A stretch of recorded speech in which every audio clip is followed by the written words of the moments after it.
It's alright. Assalamu alaikum, Brother Murai Salakan. We're here at the DC Convention Center in Washington, DC Hidayah Convention.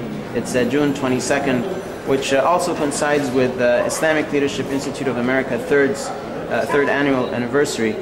We want to take this opportunity, since you're here, to get your thoughts and feedback on the significance of, an institution like ours that is promoting leadership development and education and training.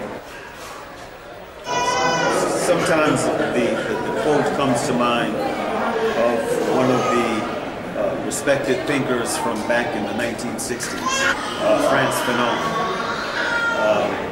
Fanon said, "Each generation must, out of relative obscurity, discover its mission, fulfill it, or betray it."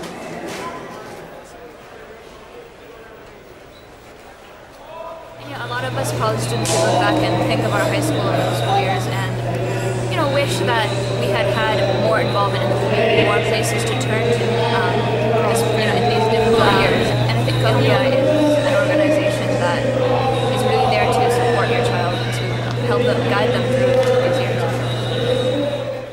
Well, I guess for the most part, I just want to convey the fact that for me, ILIA represents something for the entire community.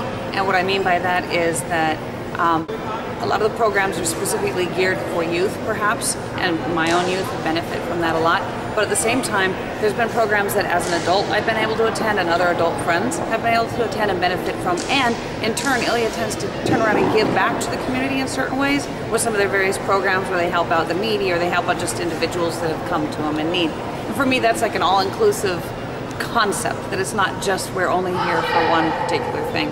And I think that's great. There's no other programs and organization around that I know that does all of that at once. Very good things about the organizations, especially the fact that it's helping the youth in terms of leadership.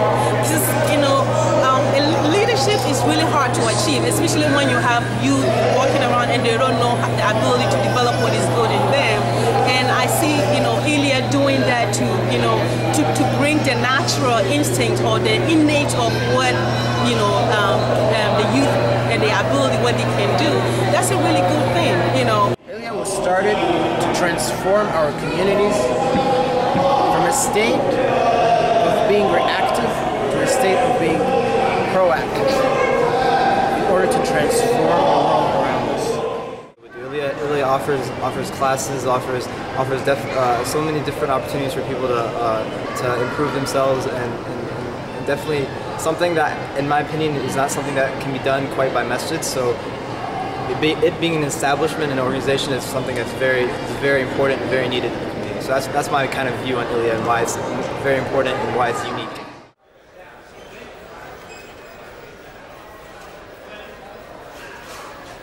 If we were to ask you in one word, what is ILIA? How would you describe it? Development.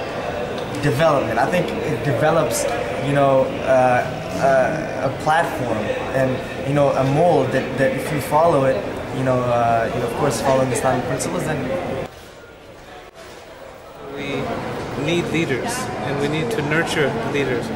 But I think the one thing that's very important that Islam adds to the equation is to be a servant leader. And basically the issue is that as Muslims, the first thing we need to emphasize when it comes to leadership is to emphasize Allah subhanahu wa ta'ala. It becomes a question of what do you have in place as a community